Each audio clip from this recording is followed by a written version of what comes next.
Question answer செஷனுக்கு வரேன். பறவையில் எனக்கு ரொம்ப பிடிச்ச பறவை 2 பறவைங்க. ஒன்று பருந்து ரொம்ப பிடிக்குங்க, எனக்கு பருந்து பிடிக்கும். அது காரணம் நீங்கள் கேள்விப்பட்டு இருப்பீர்கள். அது வாழற வாழ்க்கை டபுளா வாழும். கேள்விப்பட்டிருக்கீங்களா? டபுளா வாழும். எப்படி அது டபுள் வாழ்க்கை அதுக்கு கிடைக்குது? தன்னுடைய இறகுகளையும் நகங்களையும் உதிர்த்து விட்டு மீண்டும் பிறக்கும் இல்லையா?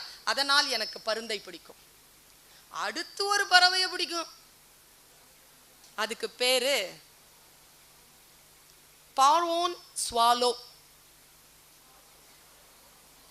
அந்த ஒரு பறவை. அது என்ன பண்ணி கூகுள்ல போட்டு பாரு. அது என்ன பண்ணுதுன்னா, கலிபோர்னியால இருந்து அர்ஜென்டினாவுக்கு வருது. சரியா? வந்து குஞ்சு பொறிச்சிட்டு குஞ்சு பொறிச்சு பறவையான உடனே எல்லாரையும் சேர்ந்து மறுபடியும் அர்ஜென்டினாவுக்கு பறகுதுங்க. இது ஒரு செய்தியை நான் பார்த்தேன். 2 டவுட் எனக்கு. ஒரு டவுட்டு, 8300 கிலோமீட்டர் எப்படி பறக்கும்? என்ன வழி பார்த்தா கடல் வழி. கடல் வழி போகுதுன்னா எங்க சாப்பிடும்? இப்போ நீங்க எல்லாரும் இப்போ ஒரு மணி நேரம் நின்றுட்டு இருக்கிறது எனக்கு கொஞ்சம் டயர்ட் ஆகுது. You can see my face. 1 மணி நேரம் 2 மணி நேரம் நிக்கலாம். கொஞ்ச நேரம் உட்காரணும், கொஞ்சம் ஏதாவது குடிக்கணும், மறுபடியும் வந்து எனர்ஜி பண்ணிக்கிட்டு படிச்சுட்டு இருக்கும் பொழுது ஏதாவது ஒன்று நமக்கு தேவைப்படுது இல்லையா? ஓய்வு. அது எங்க ஓய்வு எடுக்கும்? கடல்ல.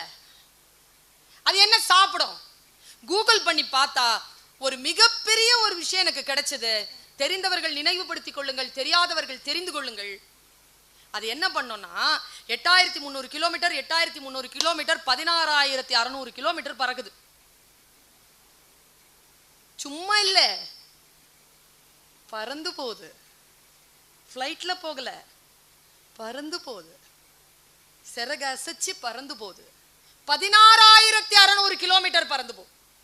8300 கிலோமீட்டர் நான் ஸ்டாப் போகுது. எங்க ஸ்டாப் பண்ணோம் அப்படின்னு பார்த்தா, கடவுளே சின்ன விஷயம் பா. அது என்ன பண்ணும்னா, பறக்கும் போதே என்ன பண்ணுமா, ஒரு சின்ன குச்சி இருக்குல்ல, அதை எடுத்து வாயில பிடிச்சுக்குமா. எல்லாம் முன்னால பறக்கிற தாய் பறவை இருக்குல்ல, அது ஒரு இண்டிகேஷன் பண்ண உடனே எல்லாரும் என்ன பண்ணுவாங்க, மீன் வாடை பார்த்த உடனே எல்லாரும் தாழ பறந்து அந்த குச்சியை போட்டுருங்களாம். அந்த குச்சியில உட்காந்துக்குமாங்க. உட்காந்துக்கிட்டு ஓய்வு எடுத்துட்டு அங்க பறந்து வர மீனை, அது பறந்துன்னா துள்ளி வர மீனை சாப்பிட்டுட்டு மறுபடியும் பறந்து குச்சி எடுத்துட்டு பறந்துருமா. எனக்கு என்ன ஒரு ஆச்சரியம்னா, ஒரு இத்தினோண்டு பறவை ஒரு இத்தினோண்டு குச்சியை நம்பிட்டு 8300 கிலோமீட்டர் அசால்ட்டா போயிட்டு வருதுன்னா, நாம் ஒரு சிறிய திறமையையும் தன்னம்பிக்கையும் வைத்துக்கொண்டு இந்த வாழ்க்கை கடந்து விடலாகாதா? நல்லா